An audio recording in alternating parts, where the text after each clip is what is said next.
आप देख रहे हैं मिड कैप मंत्रा। आगे बढ़ेंगे, कुछ और खबरें आपके लिए लेकर आते हैं। और अमेरिकी दौरे पर प्रधानमंत्री नरेंद्र मोदी ने उद्योग जगत की हस्तियों से मुलाकात की, जिसमें सेमीकंडक्टर से लेकर इलेक्ट्रॉनिक्स, बायोटेक्नोलॉजी, आर्टिफिशियल इंटेलिजेंस सहित उद्योग से जुड़े कई मुद्दों पर चर्चा की। इस बैठक में Adobe, alphabet, IBM, AMD, NVIDIA के प्रमुख शामिल हुए। और इस मौके पर गूगल के CEO सुंदर पिचाई और NVIDIA के फाउंडर और CEO जेनसन हुआंग ने क्या कहा, आइए सुनते हैं।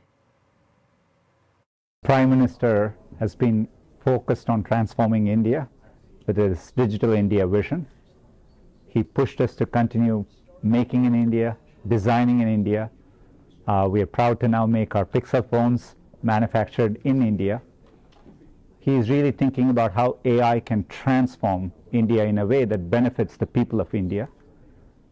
He challenged us to think about applications in healthcare, education, agriculture, and he's also thinking about the infrastructure of India, be it data centers, power, energy, and investing to make sure India can transition. And we are proud to be partnering with India. We are robustly investing in AI in India, and we look forward to doing more. We have several programs in partnership with METI, the Agriculture and Health Ministries, the central and state governments, and we look forward to doing more in India. I've enjoyed so many meetings with Prime Minister. He's such an incredible student. And every time I see him, he wants to learn about technology, artificial intelligence, the potential and opportunity for India, the impact on India's society and industry. And so I was delighted to be here to talk about it.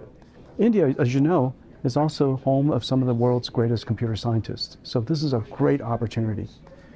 Artificial intelligence is also a new industry, a new manufacturing industry that's very important.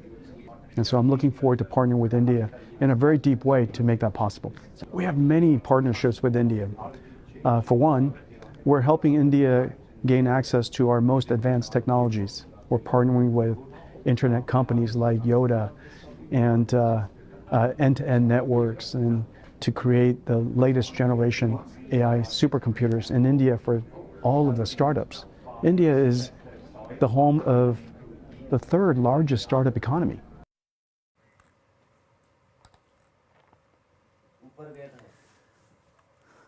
Markets में तेजी का mood बरकरार। फिलहाल Nifty bank अपने all time हाइस के नजदीक कारोबार करते हुए और स्टॉक स्पेसिफिक एक्शन भी भरपूर है।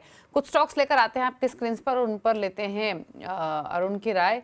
एक PSU बैंक्स में इंडियन बैंक पर एक राय ले लेते हैं, जहां पर 532 के मौजूदा लेवल्स है। दूसरा स्टॉक है कैनरा बैंक का।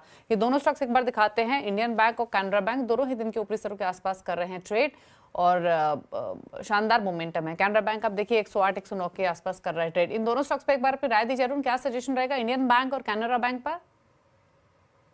देखिए, दोनों स्टॉक रिवर्सल के संकेत दे रहे हैं। डेफिनेटली 500 के आसपास एक अच्छा सपोर्ट इंडियन बैंक में भी आज भी 4% ऊपर है, तो 530 के आसपास है। तो ये एक रैली एक्सटेंड हो सकती है 555 560 वहां तक मुझे लग रहा है इंडियन बैंक जाना चाहिए। अगर दोनों में ही कंपेयर करें तो मुझे लग रहा है कैनरा बैंक में एक डबल बॉटम ब्रेकआउट है। क्लियरली ये स्टॉक 115 117 की तरफ जाने के लिए तैयार है। तो अगर दोनों में से किसी को चुनना है तो मुझे लग रहा है कैनरा बैंक ज्यादा बेटर रहेगा। 108 109 के आसपास चल रहा है, तो 105 के स्टॉप लॉस के साथ बाई करें और 115 118 ये दो टारगेट रहेंगे। तो मुझे लग रहा है कैनरा बैंक ज्यादा आउट परफॉर्मेंस दिखा सकता है।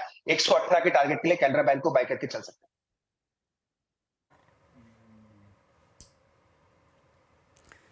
तो ये राय रही कैनरा बैंक पर दिन के ऊपरी स्तर पर कारोबार करते हुए। रुक रहे एक ब्रेक के लिए। ब्रेक के उस पार कुछ और स्टॉक्स पर करेंगे चर्चा, जल्द वापस आते हैं।